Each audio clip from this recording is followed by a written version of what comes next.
반갑습니다. 오늘도 참 잘 오셨습니다. 주님이 우리의 이 귀한 인연을 저 하늘까지 이어주시기를 소망해 봅니다.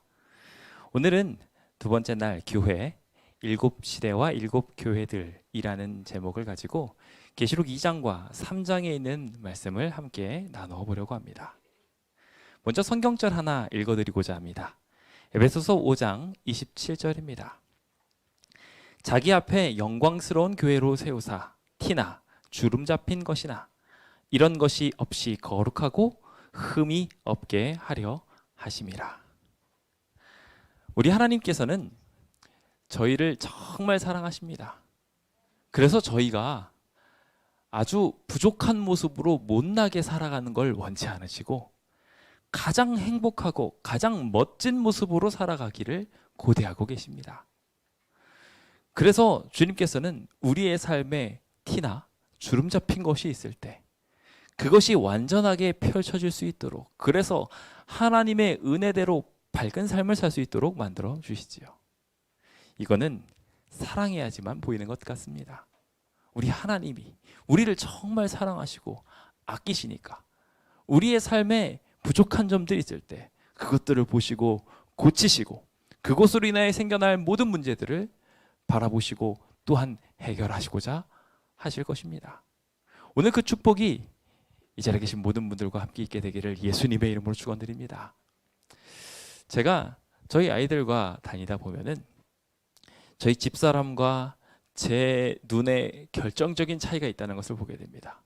저도 분명히 저희 아이들을 사랑한다고 생각은 하는데 저희 아이들은 딱 볼 때 나는 별로 잘못된 게 없는데 라는 생각이 될 때에도 저희 집사람은 딱 보고서 뭐가 잘못된지 보고 어디에 뭐가 묻었는지 이렇게 깨끗하게 바꿔주는 것을 보게 됩니다.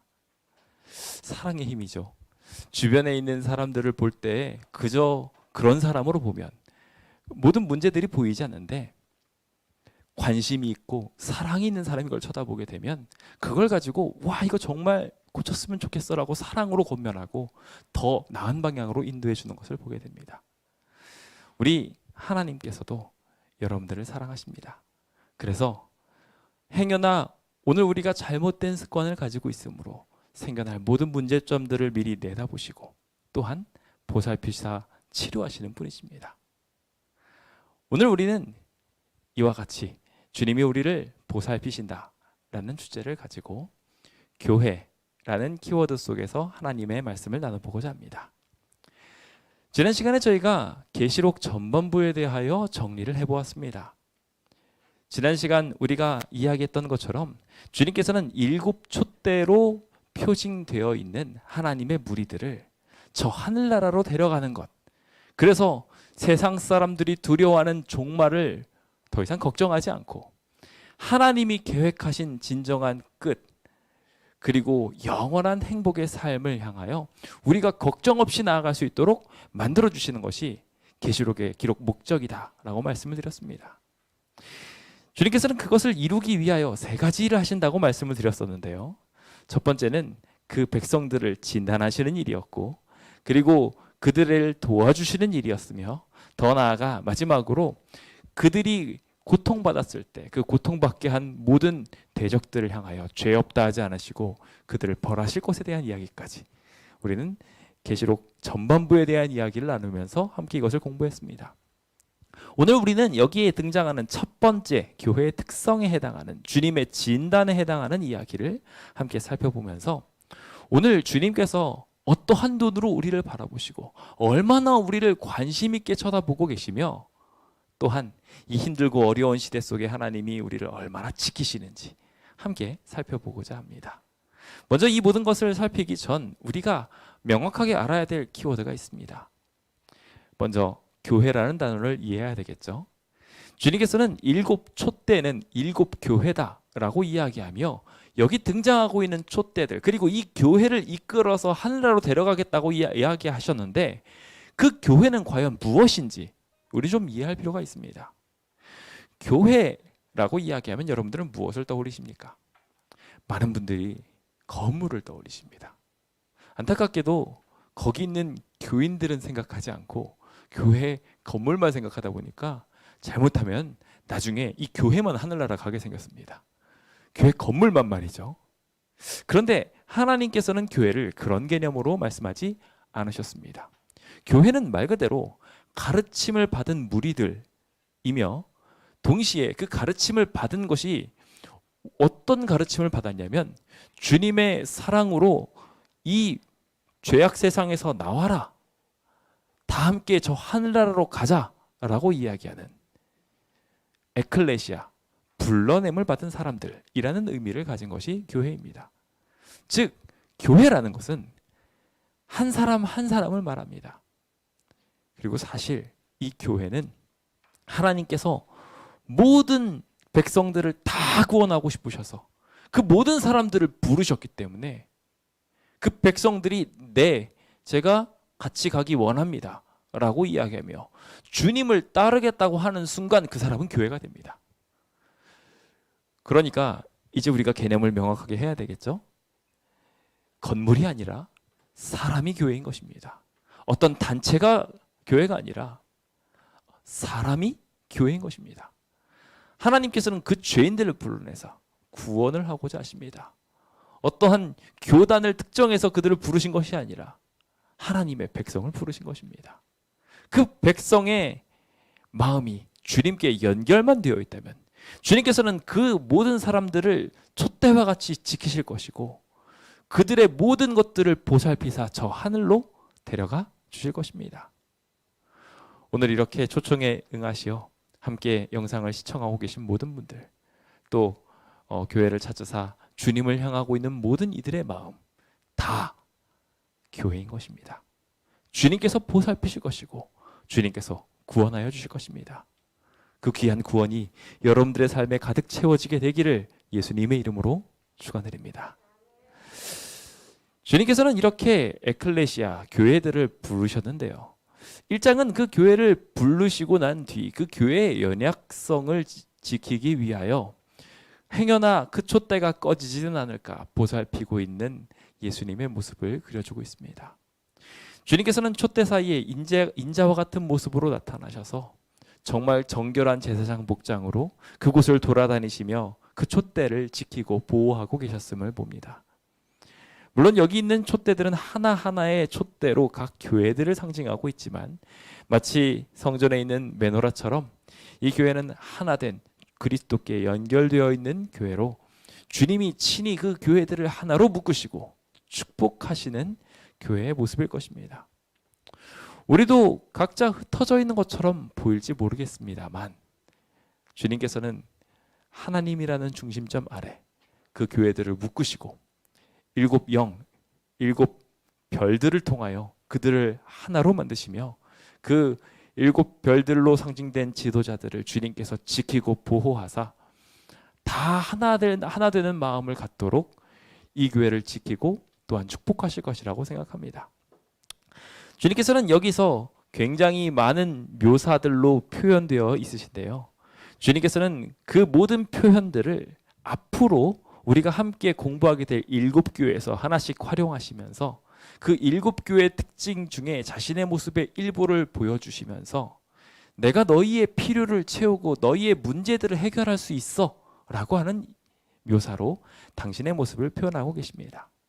이제부터 그 모습들을 보며 주님이 우리를 어떻게 돌보시는지 또한 이 교회를 어떻게 저 하늘로 이끌고자 하시는지 주님을 향하여 마음을 돌리기만 하면 어떻게 구원받는지 함께 살펴보고자 합니다.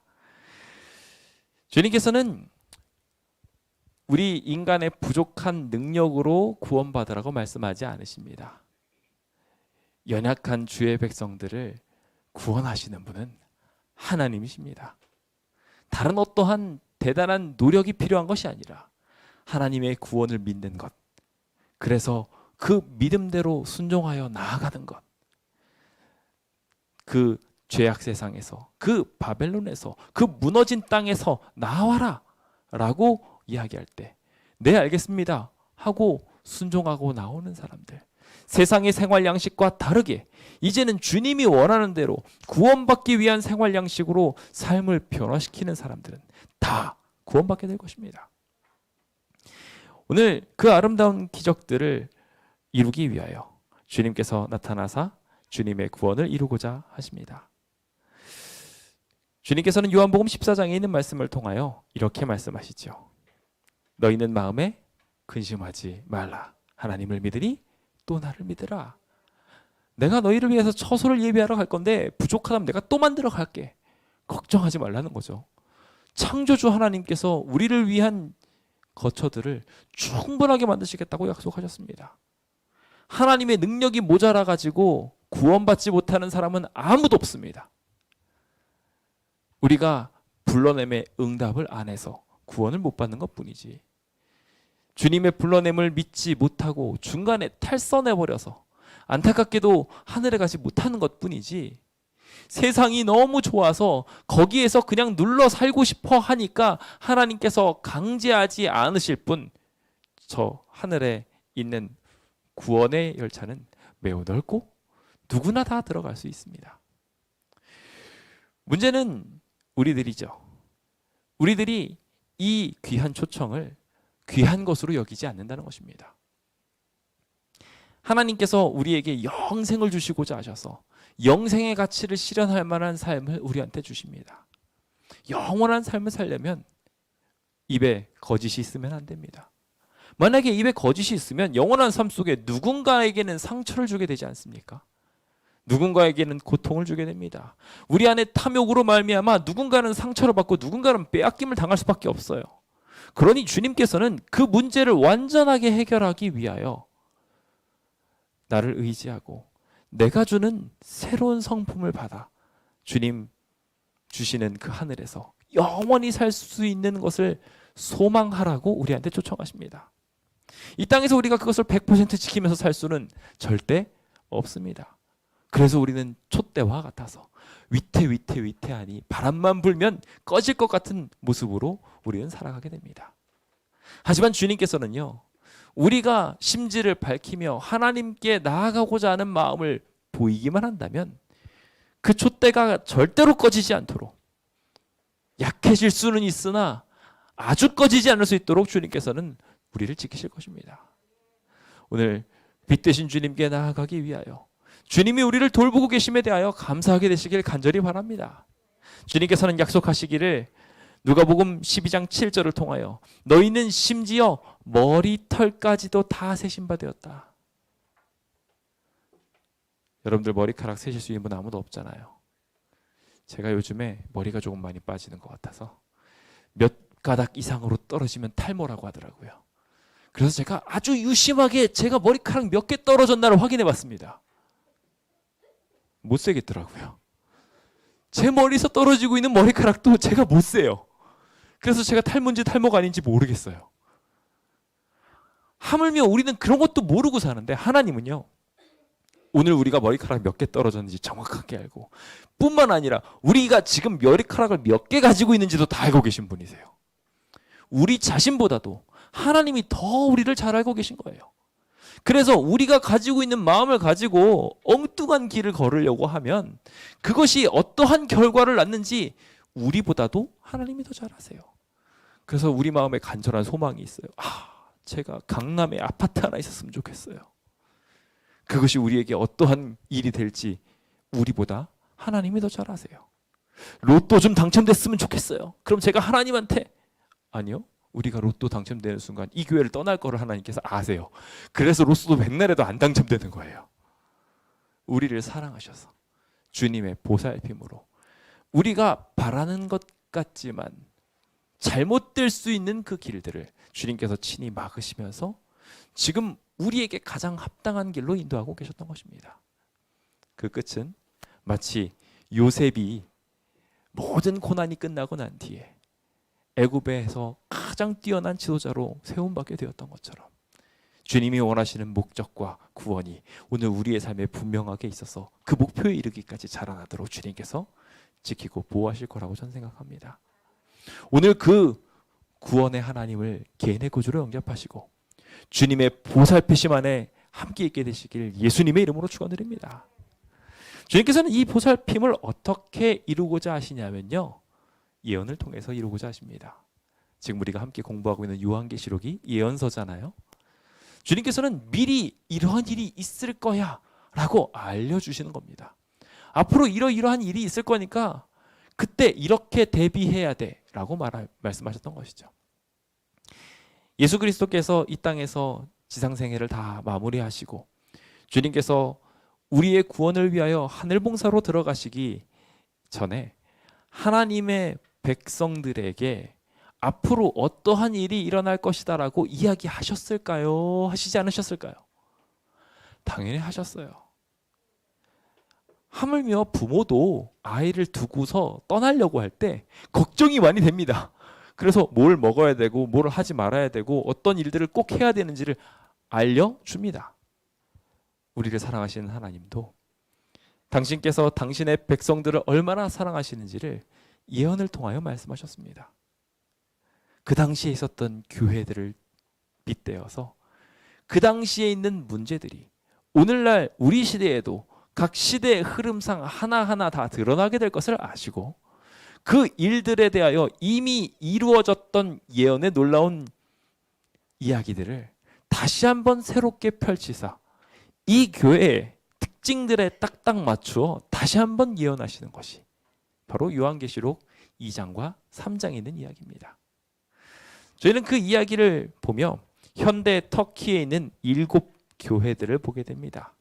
이것이 우리가 함께 공부하게 될 2장과 3장의 주인공들입니다. 사실 이 교회들은 문제가 많은 교회였습니다. 부족한 것들이 정말 많은 교회였어요. 우리들과 마찬가지로 말이죠. 이 부족한 것들이 참 많은 교회들을 주님께서는 딱 빗대어서 놓으시면서 그것들이 각 시대를 대표하게 하셨고 현대에 살아가고 있는 각 성도들을 대표하게 하셨어요. 그래서 이 흐름을 잘 보면 시대별로 각 교회들이 어떠한 어려움을 겪을지도 알 수 있고 동시에 이 모든 교회를 현 시대에 도입하면서 우리는 어떠한 도움이 주님께 필요한지 주님은 어떻게 우리를 보살피고 계신지를 분명하게 알게 해주십니다. 그러니까 이 2장과 3장 내용 중요합니까? 안 중요합니까? 중요합니다. 하나님이 우리에게 어떤 관심을 보여주고 있는지 알게 해주는 것이죠. 생각을 해보세요. 여러분들의 연인이 관심과 애정을 표현했어요. 사랑과 보살핌을 보여줬어요. 그런데 뭘 해줬는지 몰라요. 그럼 어떻게 될까요? 그럼 삐집니다. 모른다는 것으로 삐져버리잖아요. 그렇죠? 물론 하나님께서는 그런 것도 다 이해하시고 사랑하시지만 섭섭하실까요? 안 섭섭하실까요? 당연히 섭섭하죠. 내가 선물을 딱 줬는데 그 선물이 뭔지 뜯어보지도 않아요. 선물을 줬는데 선물을 사용도 안 해요. 그러면은 섭섭할 수밖에 없습니다. 오늘 주님께서 저희에게 그러한 귀한 관심과 보살핌을 주고 있음을 기억하시고 그것에 관심 기울이시고 그것이 우리에게 다 양약이 된다는 것을 생각하시어 그 진단 속에 나 자신을 적용하고 행복을 누리게 되시길 예수님의 이름으로 축원드립니다. 자, 그렇다면 지금부터 그 예언에 있는 이야기를 함께 보고자 합니다. 여기 예언에 대한 이야기를 살펴보면서 우리가 먼저 주목해야 될 굉장히 중요한 키워드가 있는데 이 예언이라는 것은요 오직 하나님만 하실 수 있는 일입니다. 그래서 특별해요. 예측은 가능하지만 예언은 안 됩니다. 그래서 예측들이 100% 맞는 것은 없어요. 일기예보가 아무리 과학이 발달해도 맨날 기상청이 아니라 사기청이라고 불리울 만큼 그 모든 것들이 정확하게 맞추기는 어렵습니다. 하지만 하나님께서는 이 예언을 통하여 당신이 얼마나 실수 없으신 분이신지를 명확하게 알려주십니다. 사단은 이것을 흉내내면서 예측하는 것을 통해 100%의 진실 중에 90%의 이야기만 진실로 만들고 나머지는 가짜로 만들어버립니다. 결국 그것은 뭔가요? 사기요? 거짓말입니다. 세상 사람들은 그럴듯한 이야기들을 굉장히 많이 펼쳐놓으며 이 세상 과학이 만능인 것처럼 말합니다. 그럴까요? 저는 아니라고 생각합니다. 왜냐하면 이 과학은 이러이러할 것이다라는 추측으로 시작을 하며 대부분의 법칙들보다도 가정을 기반으로 모든 이야기들을 하고 있기 때문입니다. 우리가 이 세상의 것들을 의지하면서 살아가게 될 때 안타깝게도 그 100%가 아님으로 말미암아 나머지 1%든 10%든 0.00001%든 그 문제로 인하여 우리는 곤란함을 겪게 될 것입니다. 그러므로 여러분들 그 위험을 겪지 마시기 바랍니다. 100% 확실하신 창조주 하나님을 의지하는 것이 여러분들이 안전하게 보살핌 받을 수 있는 비결입니다. 그 완전한 보장이 되시는 하나님을 지금부터 함께 만나보고자 합니다. 그 만남에 부디 완악한 마음을 품지 않으셔서 하나님께서 예언에 대하여 귀한 이야기를 주셨을 때, 그 귀한 경고들을 주실 때 거절하지 마시길 예수님의 이름으로 축원드립니다. 자, 그렇다면 첫 번째 우리가 함께 보게 될 이야기입니다. 요한계시록 2장 1절로부터 등장하는 첫 번째 교회인데요. 이 교회는 에베소 교회입니다. 에베소 교회는 순결하나 사랑이 식어가는 교회라고 이해하시면 쉽습니다. 사도시대의 교회예요. 시기적으로 따졌을 때는 그렇고, 사실 이 에베소 교회는 바울에게 있어 굉장히 사랑이 많이 이제 필요되었고 또 사랑이 많이 부어졌던 교회이기도 합니다. 그래서 이 에베소 교회에 가고 싶어가지고 얼마나 바울이 애달팠는지 몰라요. 정성이 많이 들어간 만큼 정말 이 에베소 교회는 열정적으로 잘 움직이던 교회입니다. 그 뜨거운 사랑으로 정말 승리하는 교회였고, 여러 가지 좋은 에피소드들도 우리 사도행전에서 발견할 수 있는 이야기죠. 근데 이 7교회 첫 번째로 등장하고 있는 이 에베소 교회에도 문제점들이 있었습니다. 순결하게 신앙을 했지만 나중에 그 처음 사랑들을 점점 잊어버리게 되는 것이죠. 여기까지 딱 이해하시면 바로 에베소 교회를 제대로 이해하셨다라고 생각할 수 있습니다.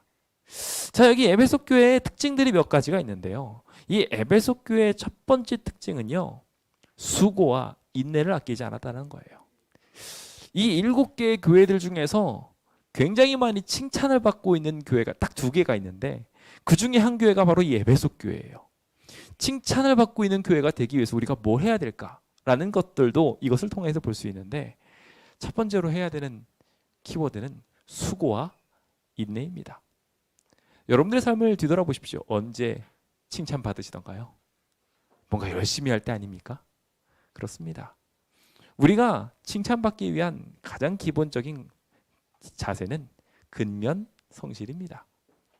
자신이 맡은 부분에 대하여, 자신이 받은 바에 대하여 최선을 다하여 수고하고, 그리고 그것이 우리의 삶에 잘 이루어질 수 있도록 참으며 견디는 것, 오늘 그것이 우리에게 굉장히 필요한 부분입니다. 바로 이 에베소 교회는 그걸 잘할 줄 아는 사람이었어요. 그리고 악한 사람이 올 때, 그래서 거짓 교리들이 나오려고 할 때 하나님의 말씀을 필두로 하여 그것이 정말 하나님의 말씀이 맞는지 맞지 않는지를 비교할 수 있는 지혜도 있었어요. 가끔 가다 보면은 분명히 근면성실한데 답답한 사람이 있어요. 그렇죠? 분명 열심히 하는데 성과가 없는 사람이 있어요. 왜 그러냐면 그 사람에게 지혜가 없어서예요. 지혜는 굉장히 중요합니다. 왜냐하면 근면성실함의 방향성을 결정하기 때문이에요. 이 에베소 교회가 진짜 축복받게 됐던 이유 중에 하나는 하나님의 말씀을 그래도 신뢰하고 그것에 대하여 잘 알고 있었기 때문입니다. 우리가 잘못된 근면을 가지면요, 마치 배를 가지고 엉뚱한 목적지를 향하여 노젓는 것과 똑같은 일이 일어나게 됩니다. 오히려 목적지와는 더 멀리 가게 돼버리고 말아요. 요즘 시대에도 열심히 사시는 분들 굉장히 많습니다. 밤낮 없이 열심히 일하십니다. 근데 문제는 그 열심히 일하시면서 결과적으로 하나님과 관계없는 열심을 내시는 분들이 있어요. 결과적으로 그것은 자기 욕심을 채우기 위한 그런 근면이에요. 물론 그 근면도 다른 사람이 보기엔 멋질지 모르겠습니다만, 안타깝게도 저 하늘나라에 가가지고 행복을 누리기에는 부족함이 있습니다. 왜냐하면 그 안에 이기적 욕망이 가득해서 그 근면함으로 말미암아 다른 사람을 죽이기 때문입니다. 오늘 우리 안에 참된 지혜가 있게 되길 바랍니다. 그래서 주변에서 시험을 주어 잘못된 방향으로 이끌려고 할 때에도 하나님을 향하여 분명하게 갈 수 있게 되기를 간절히 바랍니다. 바로 그것이 이 에베소 교회의 특징이었습니다. 그래서 이야기를 보시면은 그 두 칭찬들이 양쪽에 반복되면서 기록되어 있어요. 그래서 거짓된 것들 그리고 악한 자들 이걸 두 개를 같이 넣어놨고요. 그리고 인내와 게으르지 아니한 것들을 다시 한번 섞어 넣으면서 이 교회의 특징은 지혜롭고 근면하다라고 정리해 놓고 있습니다. 오늘 이 자리는 각각의 교회들, 각각의 성도님들이 다 근면하고 성실하게 되시길, 그리고 지혜롭게 되시길 예수님의 이름으로 축원드립니다. 근데 가장 큰 문제가 있어요. 뭐냐면 이 사도시대 교회도 이 비슷한 일들을 겪게 됩니다. 처음에 이렇게 근면 성실하다가 말이죠. 일정 궤도 올라가면은 그 근면과 성실을 늘 하나님께 검증받아야 되는데 누구한테 검증받으려고 하면 주변 사람들한테 검증받으려고 해요. 그러다 보니까 어떻게 됩니까? 주변 사람들이 안 볼 때는 안 하게 돼요. 처음 사랑을 점점 잊어가고요. 처음의 열정을 점점 잊어버려가요. 이 에베소 교회도 마찬가지로 그렇게 됐어요. 정말 열정적으로 했었지만 안타깝게도 시간이 지남에 따라 그 열정을 잊어버려 갔습니다.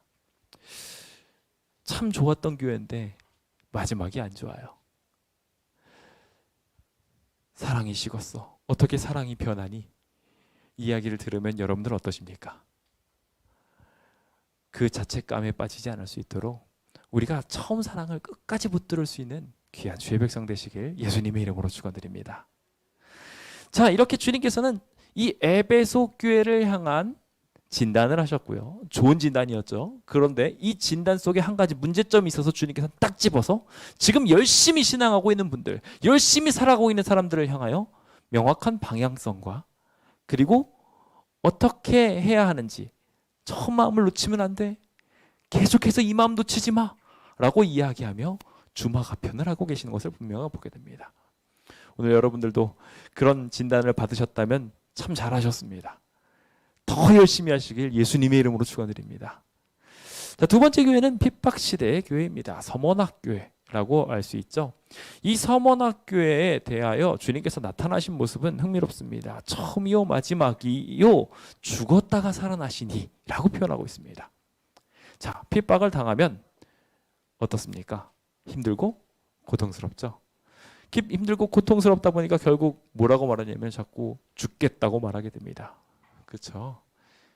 근데 하나님께서는요, 나는 죽었다가 살아났다 라고 이야기하십니다. 어떠한 핍박도 죽음보다 클 수는 없습니다. 그런데 주님께서는 그 죽음을 이기셨대요. 그래서 내가 처음이요 마지막이 되어서 너의 삶을 다 지켜보고 있다고 약속하고 계셔요. 얼마나 위로되는 이야기입니까? 주님께서 너희를 다시 살리고 영생을 줄 것이라고 약속하시는 그 귀한 메시지를 통하여 이 핍박받고 있는 교회에게 걱정하지 마. 다 한때에 불과해. 내가 너를 책임져 줄게. 설령 죽더라도 내가 너를 다시 살려서 나와 같이 처음이요 마지막이 될 수 있도록 영원한 삶을 살 수 있도록 너를 지켜줄게. 걱정하지 말라고 하십니다. 그 하나님을 꼭 만나시길 간절히 바랍니다. 여기 서머낙교회는 말 그대로 고통과 환난을 당하고 있는 사람들에 대한 이야기입니다. 고통과 환난을 당하는 것 누구도 원치 않습니다. 각자 위치에서 고통을 당하는 경우들이 있습니다. 학교에서도 그렇고요. 직장에서도 그렇고요. 사회에서 친구들과의 관계에서 가족들과의 관계에서까지 심지어 핍박을 당하곤 합니다. 그럴 때 우리는 어떻게 해야 할까요? 일단 기본적으로 주님께서 구절을 통하여 내가 내 환난과 궁핍을 안다 라고 하셨어요. 최소한 누군가는 알아주고 계십니다. 나 혼자밖에 없어 하고서 고통스러워할 때 주님께서는 내가 알고 있다고 말하고 있어요. 내가 공감하고 있고 나도 그 고통을 당했었다고 이야기하며 100% 공감해 주십니다. 얼마나 감사한 일입니까? 주님께서는 그것을 자신의 경험과 매칭시키며 내가 고난받았던 것처럼 너도 고난받고 있으니 내가 가는 길을 너도 가고 있어 라고 이야기하며 나도 죽음을 당했지만 너도 영생을 하게 될 거야 라고 이야기하며 축복하십니다. 그리고 그들을 핍박하고 있는 사람들, 그 당시 유대인들이 이 초대교회들을 죽어라 죽어라 고통을 주었어요. 그래서 이 유대인들이 너무나 힘들어하면서 핍박을 받았고 특히 그 일들의 확대가 이루어지기 시작하면서 로마 교회가 이 교회들을 핍박하기 시작했는데 유대의 반역과 맞물려서 이 교회들은 완벽하게 공격을 당하며 괴로워하게 되었습니다. 이것이 AD 106년부터 시작해서 313년까지 있었던 일이에요. 그때 엄청난 핍박을 받으면서 수많은 사람들이 형장의 이슬로 사라져갔습니다. 사자의 먹잇감이 되기도 했었어요. 그런 모든 일들을 참소하고 괴롭혔던 존재가 바로 유대인들이었어요. 흥미로운 이야기는 유대인은 하나님의 사명, 메시아에 대하여 함께 받은 사람들이었다는 거예요. 도끼가 다 아픈데 믿는 도끼의 발등을 지키면 더 아픈 모양이에요. 여기 믿는 도끼였던 유대인들, 자신의 형제였던 이 유대인들이 교회를 괴롭힙니다. 자신이 원조격이라고 말하고 있는 유대인들이 왜 예수를 그리스도라고 말하냐라고 이야기하며 이단으로 몰아서는 것입니다.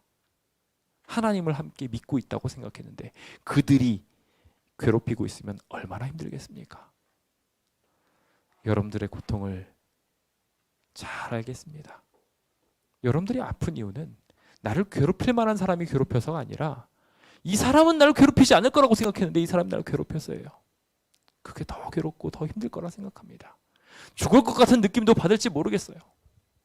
그때 주님께서 하시는 말씀은 그가 지금 사단이 되어 있다고 말하고 있어요. 사단의 온상이 되어 있다고 말하고 있어요. 그들이 사단의 지배를 받고 있고 그것이 결국 너가 잘못한 게 아니라 이들이 잘못된 선택을 했으므로 너가 지금 고통을 당하는 것이다.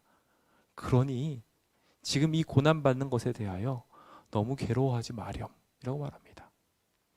가장 큰 고통은 내가 잘못해서 스스로 고난당하다고 생각하는 것입니다. 이 귀책 사유가 나한테 있다고 생각하는 것이죠. 그럼 답이 없어요. 희망이 없어. 내가 잘못했는데 무슨 이것을 회복을 받을 수가 있겠어요.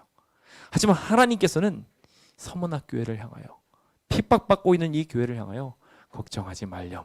내가 그 모든 고난을 다 갚아줄게. 너의 억울함을 내가 해결해 줄게 라고 이야기하십니다. 분명히 몇 사람은 옥에 던져서 시험을 받게 될 것이지만 그 시험을 받는 과정들은 뭐냐면 하나님께 영광을 돌릴 만한 과정인 거예요. 그래서 이렇게 힘들고 어려울 수 있지만 그 어려운 과정 속에서도 내가 하나님을 증거하고 있고 하나님을 따라가고 있다는 것을 보여주는 것을 통하여 저 사람의 신앙은 진짜 신앙이구나. 다른 사람들은 복을 잔뜩 주니까 하나님한테 할렐루야라고 해냈는데 이 사람은 아무것도 받지 못하고 오히려 죽음을 당하기 직전까지 갔는데도 불구하고 충성하는구나. 하나님께서 그걸 보고 진짜 사랑이라는 것을 알도록 온 우주에 공표할 것입니다. 그래서 실상은 더 부유한 사람인 거예요. 실상은 더 하나님의 은총을 많이 받고 있는 사람인 거예요. 예수님을 더 많이 닮았고 예수님을 더 많이 증거할 수 있으며 그것으로 인하여 가장 좋은 하늘의 성품들을 우리 안에 담을 수 있기 때문에 더더욱 그렇습니다. 그래서 주님께서는 부탁하기를 충성하는데 어떻게 충성하라고요? 죽도록 충성해라. 이순신 장군이 하셨던 말씀이 있잖아요. 죽고자 하면 살 것이요 살고자 하면 죽을 것이다. 어떻게 장군 좀 같았습니까? 그래요. 우리도 영적으로 똑같이 죽을 마음을 가지고 최선을 다하게 된다면 주님께서 우리를 살려줄 것입니다. 이기는 그에게는 둘째 사망의 해, 즉 영원히 죽는 사망이 너희에게 있지 않을 거야. 내가 너희에게 생명의 관을 줄 거야 라고 약속하고 계십니다. 그 귀한 행복을 여러분들 꼭 누리게 되시길 예수님의 이름으로 축원드립니다. 자, 그 다음 시대는 314년부터 시작되고 있었던 타협의 시대입니다. 콘스탄티누스 황제가 기독교를 공인하는 일이 바로 이때에 일어나게 되었죠. 기독교 세력이 점점 커가는 모습을 보면서 와, 이 교회 세력을 잘 활용하면 내가 황제가 될 수 있겠는데? 지혜로운 사람이었어요. 그래서 콘스탄티누스 황제는 기독교를 공인하고 그 세력을 포용하는 것을 통해서 내가 황제가 되면 기독교를 공인해 줄게 라고 이야기하고 전쟁을 합니다. 어떻게 됐을까요? 승리합니다. 그리고 그가 황제가 되어서 기독교를 공인합니다. 근데 기독교를 딱 공인하려고 보니까 문제가 많아요. 왜냐하면 로마의 모든 행정체계는 그동안 있었던 이교 로마 신앙에 가득 차 있었거든요. 그러다 보니 그 신앙을 다 배제하려고 하면은 모든 사람들이 다시 반란을 일으킬 것 같은 거죠. 그러니까 그런 어떤 선택을 했을까요? 섞기 시작했습니다. 너희가 그 당시에 믿고 있었던 것이 미트라교인데 너희가 믿고 있는 미트라신 태양신이 바로 의의 태양이신 예수님이야 라고 하면서 보여주기 시작합니다. 그러면서 교회가 바뀌기 시작했어요. 교회의 원래 모습을 잃어버리고 이제는 예수님 대신에 태양을 더 멋있다고 생각하게 되는 묘한 신앙을 하기 시작합니다. 각종 우상들이 만들어지면서 하나님이라고 소개하기 시작했고요. 많은 이들이 여전히 여신을 좋아하고 있었기 때문에 그때 마리아 숭배가 시작되기 시작합니다. 각 사람들한테 신앙을 효과적으로 전달하기 위하여 너가 하나님을 안 믿으면 지옥에 가! 라고 이야기하며 지옥설도 그때 만들어집니다. 각종 많은 문제들이 교회에 원래 없었던 진리들이 이제 막 파괴되어 가면서 들어오게 된 것이 바로 이 이교신앙 유입의 시대입니다. 그래서 주님께서는 그때 하나님의 말씀을 상징하는 모습으로 나타나십니다. 좌우에 날선검을 가지신 이거 어디서 많이 들어보시지 않으셨나요? 하나님의 말씀은 살아있어서 좌우에 날선검과 같다고 이야기하잖아요. 그래서 우리의 골수까지도 심령을 완전히 쪼개버리는 것이 하나님의 말씀이라고 분명하게 성경은 우리한테 말합니다. 여기 주님께서는 그 날선검이신 말씀을 가지신 이로 표상되어지면서 그 진리를 내가 여전히 가지고 있다고 표현합니다. 그러면서 내가 너희가 어디서 살고 있는지 알고 있다.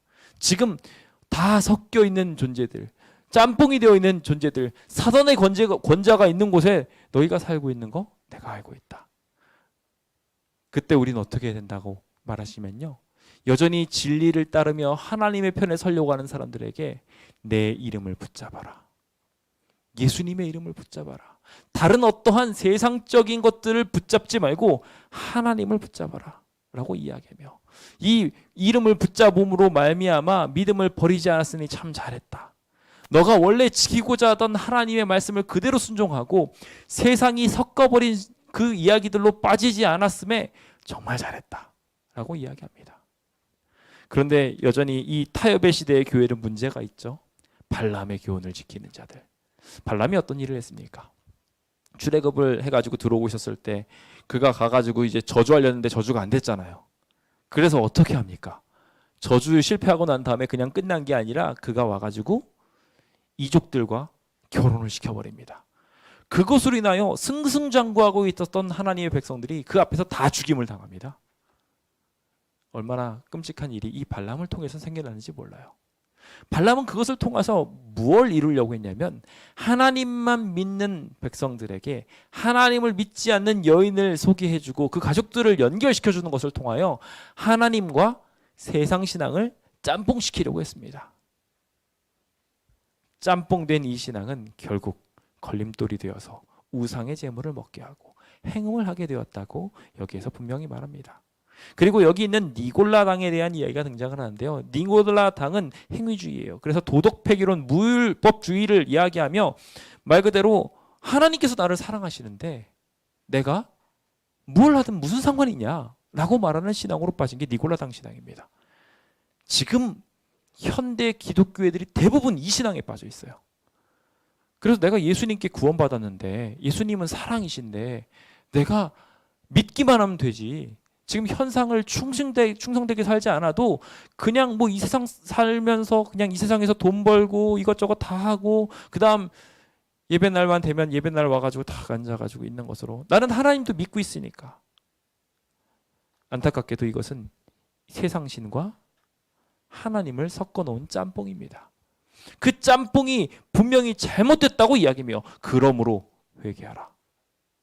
어떻게 회개해야 되느냐? 그 기준점을 확인. 내 입에 있는 검, 즉 말씀을 통하여 우리의 삶이 바뀌어야 된다고 말하고 있습니다. 혹시 여전히 오늘 우리의 마음속에 있는 말씀에 대한 순종을 못하는 것들이 있습니까? 여전히 우리가 살피지 않아서 잘 모르고 있는 말씀들이 있습니까? 그렇다면 이 버가목 교회에 말씀하셨던 것처럼 하나님의 말씀을 찾게 되었으면 좋겠습니다. 주님께서는 찾고자 하는 사람에게는 꿀송이 같은 말씀을 상징하는 만나를 너희에게 주어서 너가 그것을 먹고서 그것을 통하여 그 기록을 통하여 온전하게 서는 일들이 일어날 것이라고 분명하게 말합니다. 하나님의 말씀이 오늘 이 자리는 모든 하나님의 교회들에게 축복 전달하시길 예수님의 이름으로 축원드립니다. 이제 세 번째로 이제 두아디라 교회 네 번째 교회로 함께 들어가 보도록 하겠습니다. 이 네 번째 교회는 암흑 시대의 교회입니다. 이렇게 섞이기 시작하자 안타깝게도 이 섞인 교회는 결국 동력을 잃어버리고 죽은 교회가 되어버리고 맙니다. 죽은 교회인 이 암흑 시대의 교회는 그 당시에 문제점 중에 가장 큰 문제점이었던 세상과 연합한 모습을 완전히 그냥 교회가 가지고 와 버립니다. 처음 교회가 세워지게 될 때 지금으로 치면 카톨릭이죠. 그 카톨릭에게 교회의 모습을 자신의 체계와 비슷하게 만들도록 하였습니다. 그래서 교황이 있듯 황제가 있듯 교황이 있고, 그리고 뭐 원로원이 있든 추기경이 있는 모습으로 비슷한 모양을 만들게 합니다. 그리고 나서 그 모습대로 유지하다가 로마가 멸망해 버리게 됩니다. 로마가 힘을 잃게 돼요. 그 뒤에는 누가 힘을 쓰게 됐을까요? 바로 교황이었습니다. 그래서 그 교황이 자기가 원하는 대로 자기 입맛대로 교회를 주무르기 시작합니다. 그래서 성경을 펼치고 성경 말씀을 보면서 이거는 성경에 그렇게 안 나와 있는데요 라고 말하는 사람들을 다 잡아 죽이기 시작합니다. 그리고 자기 마음대로 법을 바꾸기 시작합니다. 이게 바로 암흑시대였어요. 그래서 그 당시 수많은 잘못된 교리들이 그대로 굳어지게 되고, 더 나아가서 하나님의 진리를 따라가려고 하는 사람들을 다 죽이는 시대가 바로 이때였습니다. 그것을 여기에서는 여자 이세벨을 내가 용납함으로 말미암아 이렇게 비극이 일어나게 되었다고 분명하게 기록하고 있습니다. 하지만 주님께서는 그러한 상황 속에서도 당신의 교회를 지키기 위하여 애쓰고 있는, 섬김과 인내로 여전히 버티고 있는, 사랑과 믿음으로 여전히 저 토굴 속에서 하나님의 신앙을 지키고 있는 사람들을 보시고, 내가 불꽃 같은 눈으로 너 보고 있다. 주석것 같은 발로 너희에게 문제가 있을 때 다 밟아버릴 거야 라고 이야기하며 주님께서는 여전히 하나님의 교회를 지키고 있음을 말하고 있습니다. 정말 오랜 기간이었지만 여전히 하나님의 교회를 지키려고 있는 사람들이 참 많았습니다. 참 어둡고 힘든 시간이었죠. 그 기간 동안 주님께서는 이 죄악을 이끌었던 당시 주류를 이루고 있었던 로마 카톨릭을 심판할 것에 대하여 말씀하고 계십니다. 내가 그를 침상에 던질 것이고 결국 환난 가운데 던질 것이고 내가 그 자녀들을 죽이며 결과적으로 그 행위대로 갚아 줄 것이라고 이야기하며, 그 악한 모든 시간들을 보내고 있는 이 두아디라 시대의 교회의 대표 주자였던 종교 암흑기를 이끈 이 로마 교황을 분명하게 심판하시겠다고 약속하셨습니다. 그 이야기들이 바로 이 두아디라 교회의 이야기입니다. 사실상 가장 긴 이야기를 다루고 있고 가장 긴 시대를 다루고 있습니다. 이 많은 기간 동안 많은 것들이 어려워지게 되었지만 주님께서는 끝까지 지키는 사람들, 내가 올 때까지, 내가 와서 다시 너희를 구원할 때까지 굳게 잡는 사람들은 내가 분명하게 살게 해주고 그들에게 축복하실 거라고 약속하셨습니다. 내가 너희에게 새벽별을 줄 것이다. 다시 번쩍 일어나서, 별은 성경에서 지도자라고 계속 사용되었잖아요. 새로운 지도자를 주어서 그들을 통하여 열심히 하나님의 말씀을 보고 밝히 깨닫는 일들이 일어나게 될 것이라고 이야기하며, 이 두아디라 시대, 종교 암흑 시대가 어떻게 마무리될 것인지를 분명하게 말해주십니다. 아시다시피 이 긴 종교 암흑기는 종교 개혁을 통하여 회복되게 됩니다. 마틴 루터를 비롯한 여러 사람들이 뜨겁게 종교 부흥을 일으키지 않습니까? 그 이야기가 바로 뒤이어진 사대교회의 이야기입니다. 이 사대교회에 대한 이야기를 보면은 7영과 7별에 대한 이야기가 등장합니다. 별 뭐라고요? 지도자라고요. 사실 수많은 지도자들이 그때 일어납니다. 사실 요 이전에도 후스와 제럼 같은 사람들이 열심히 신앙부흥을 일으키기 위하여 외쳤습니다. 하지만 그 당시에는 종교 그 암흑기를 지배하고 있던 교황의 세력이 아직 꺼지지 않은 상황이라 그들은 다 순교되고 맙니다. 하지만 하나님께서는 이것을 오래 참지 않으셨고, 주님께서 예언하신 1260년에 관련된 예언과 마찬가지로 그들의 세력을 꺾으셨습니다.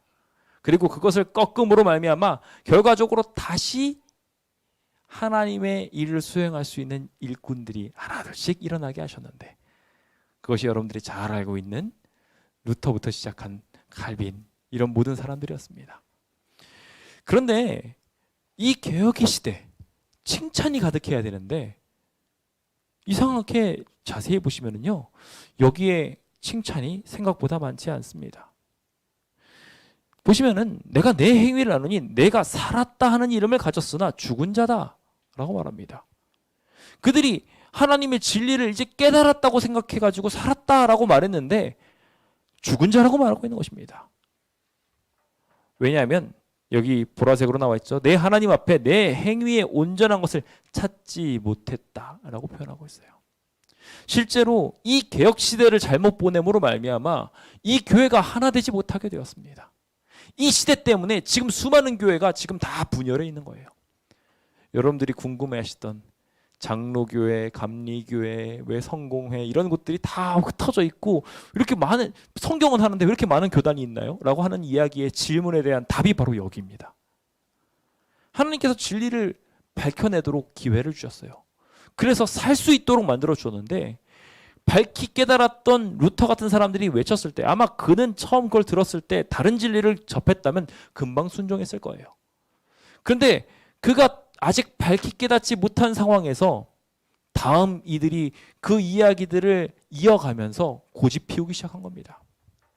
성경상에 분명히 물에 완전히 잠겼다가 나오는 침례가 맞는 건데 세례가 마음대로 물을 뿌리는 일들을 했단 말이죠. 그 교황이 그렇게 만들어버리는 일들을 하면서 그 세례가 습관화가 되어 있으니 지금 우리 모두가 세례를 그냥 기정사실로 받아들이고 있고 물에 완전히 잠기는 원어상의 의미로도 정확한 침례를 이상하게 생각하기 시작한 겁니다. 그렇게 되면서 침례에 대하여 발견하고 난 뒤에 침례교회가 따로 만들어지게 됩니다. 사실 그 전에 있었던 밝혀졌던 것들과 합쳐졌으면 되는데 그러지 않고 계속해서 자기 교만에 빠져서 내가 밝혀낸 것만 진리다라고 생각하며 그 안에 머물러 있었던 것입니다. 그래서 내가 어떻게 받았으며 어떻게 들었는지 생각하고 지켜서 회개하라고 말합니다. 그들이 하나님의 말씀대로 돌아가는 일이 필요했던 것입니다. 그것을 일깨우지 않는다면 도적과 같이 하나님의 심판의 날이 이르를 것이라고 이야기를 하며 돌아오라고 권면하셨던 것이죠. 오늘 우리의 삶에도 여러 가지 교훈들이 주어질 때가 있습니다. 여러 가지 가르침들이 주어져요. 근데 그 가르침들에 대하여 집중하지 못하고 그냥 자기가 알고 있는 선까지만 지키려는 이상한 고집을 가지신 분들이 있습니다. 나는 여기까지만 할게요. 나는 여기까지가 끝이에요 라고 이야기하면서 하나님과의 사이에서 선을 그어버리는 거죠. 그래서 이거는 내가 충성을 안 하고 이거는 내가 충성을 할게요. 자기의 입맛에 맞는 것들만 충성해가면서 사는 사람들이 있습니다. 이게 사대교회에 대한 사람들입니다. 오늘 우리가 그렇게 되지 않게 되기를 예수님의 이름으로 축원드립니다. 주님께서는 이 사대교회에 대하여 이야기하며 그러나 그 옷을 더럽히지 아니한 자들, 여전히 하나님 말씀이 있으면 제끄덕제끄덕 순종하고 바꾸려고 하는 사람들, 그러한 사람들이 있으니 내가 그 사람들이 합당하다고 생각하며 그에게 그든 흰 옷을 입을 것이고 생명책에 이름을 넣고 결코 지우지 않을 것이라고 약속하시는 것을 보게 됩니다. 신앙인에게 필요한 것은 수용성입니다. 그동안 내가 이 방향으로 계속 갔다 할지라도 하나님이 이쪽으로 가라고 하면 돌아서서 그쪽으로 가는 것이죠. 우리 모두는 그런 사람이 되어야 됩니다. 우리 교단도 그런 교단이 되어야 됩니다. 어떠한 경우에든지 더 밝은 빛이 있을 때 그 밝은 빛을 쫓아가는 사람들, 하나님의 말씀대로 늘 방향을 꺾을 줄 아는, 자아를 굴복할 줄 아는 사람들, 이 사람이 정말 멋진 사람인가 아닌가를 알 수 있는 것은 그 사람이 조언을 들었을 때 그것을 어떻게 받아들이냐를 보고서 알 수 있다고 합니다. 오늘 우리는 그 교훈을 들으면서 쓴소리로 듣고 불편해서 싫어하는 이야기로 들으십니까? 아니면은 그 이야기를 들을 때 감동하고 감사하며 순종하려고 바꾸십니까? 부디 우리 모두가 어떠한 빛이 있든 그 빛대로 따라갈 수 있는 지혜로운 참된 지혜를 가진 백성 되시길 예수님의 이름으로 축원드립니다. 이제 새로운 시대가 열립니다. 빌라델비아 교회 시대입니다. 이 빌라델비아 교회 시대는 바로 재림운동의 시기였어요. 각성의 시대였습니다. 하나님께서 예언했던 일이 이때 막 폭풍처럼 일어나기 시작합니다. 마태복음 24장에 있었던 재림 징조들이 이때 무수수 일어나게 돼요. 심지어 그 당시에 있었던 동로마가 갑자기 멸망하게 되는 일들이 성경 예언 그대로 바로 토시 하나 틀리지 않게 이루어지는 것을 보고 사람들이 감동을 하기 시작합니다. 이제 곧 주님이 오시는구나 라고 이야기하며 다니엘서에 등장하고 있는 작은 책, 그 2300주에 대한 이야기를 이해하고 예수님이 곧 오실 거야 하고 뭉치기 시작합니다. 1844년에 오실 거라고 날짜를 정하면서 그들은 아주 뜨겁게 신앙을 합니다. 그때 그들의 신앙이 비록 잘못된 해석으로 인해서 생겨난 일이지만 그들은 정말 진실되게 신앙했습니다. 주변 사람들이 굉장히 괴롭혔습니다만 그것들 다 무시하고 주님 곧 오실 거라고 믿으면서 살았어요. 오늘 우리가 그런 신앙하게 되기를 예수님의 이름으로 축원드립니다. 여기 책망이 없는 교회 두 번째가 바로 이 빌라델비아 교회예요. 그래서 그들은 가진 것은 사실 적었습니다. 하지만 그 열린 문을 향해서 열심히 달렸고 자기에게 주어진 그 빛을 향하여 열정적으로 달리게 되었을 때 주님께서는 그 배반하지 않음으로 말미암아 축복하시는 것을 보게 됩니다. 주님께서는 그래서 그 열면 닫을 것이 없는 열쇠를 가지신 분으로 나타나셔서 너희가 바라고 있는 저 하늘문 내가 열어줄 거야 라고 약속하시고 그 모든 사람들의 하는 핍박들에 대해서도 다 커트하시는 그런 귀한 메시지들을 우리에게 주십니다. 그래서 그때 그들이 잠시 후면 실망할 것이었어요. 다니엘 이미 계시록에 나와 예언되어 있는 것처럼 작은 책을 먹지만 입에서는 달지만 속에서는 쓰게 되리라고 한 이야기가 그대로 이루어져서 1844년 예수님이 오실 게 아니었어요. 그거는 성소의 새로운 단계로의 사명을 이야기한 것이었지 그것이 재림을 이야기한 것이 아니었거든요.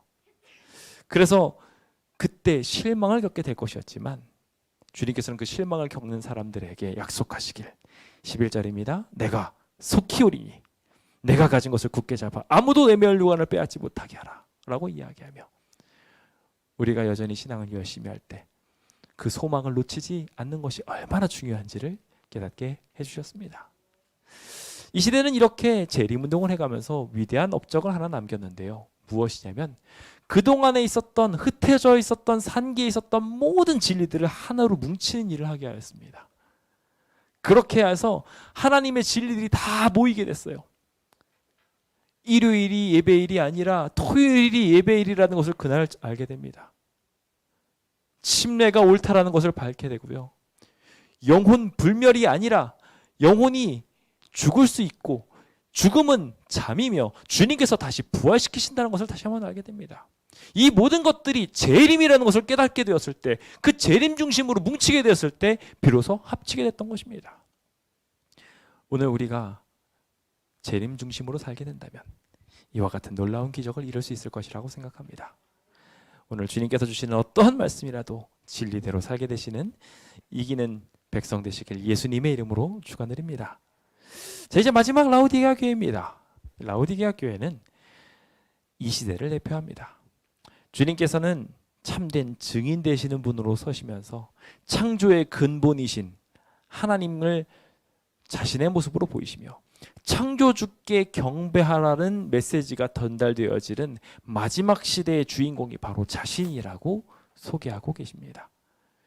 문제는 이 창조의 근본이신 하나님이 여기 있는데 이 놀라운 하나님을 눈앞에 두고 있는 라오디게아 교회는 뜨겁지도 않고 차갑지도 않습니다. 미지근한 거였어요. 라오디게아의 특징이 그렇게 미온수가 나오는 곳이었거든요. 그래서 지금 시대처럼 똑같이 사는 거예요. 신앙생활을 하는데 막 예전처럼 목숨 걸고 신앙하는 게 아니라 이제는 편한 거죠. 오늘 우리의 삶에 이러한 일들이 일어나지 않게 되기를 간절히 바랍니다. 스스로 부유하다고 생각하지만 부족한 것이 없다고 생각하지만 사실은 정말 심각한 영적인 기근 속에서 살아가고 있어요. 성경 말씀을 아무 데나 뒤지면 다 나옵니다. 근데 문제는 그 말씀을 기억하여서 자신의 삶에 그대로 적용시키려는 사람들은 굉장히 적은 시대가 이 시대예요. 그래서 우리에게 필요한 것이 있다고 말합니다. 불로 연단한 금을 사라고 이야기했어요. 불로 연단한다는 게 뭔 얘기입니까? 금이 불로 연달되려면 엄청난 고통과 시련을 겪어야 합니다. 그래야 이 일들이 가능해진 거예요. 흰 옷이 만들어지려면 어떻게 해야 됩니까? 그 모든 때가 회개되어져서 깨끗하게 지워져야 합니다.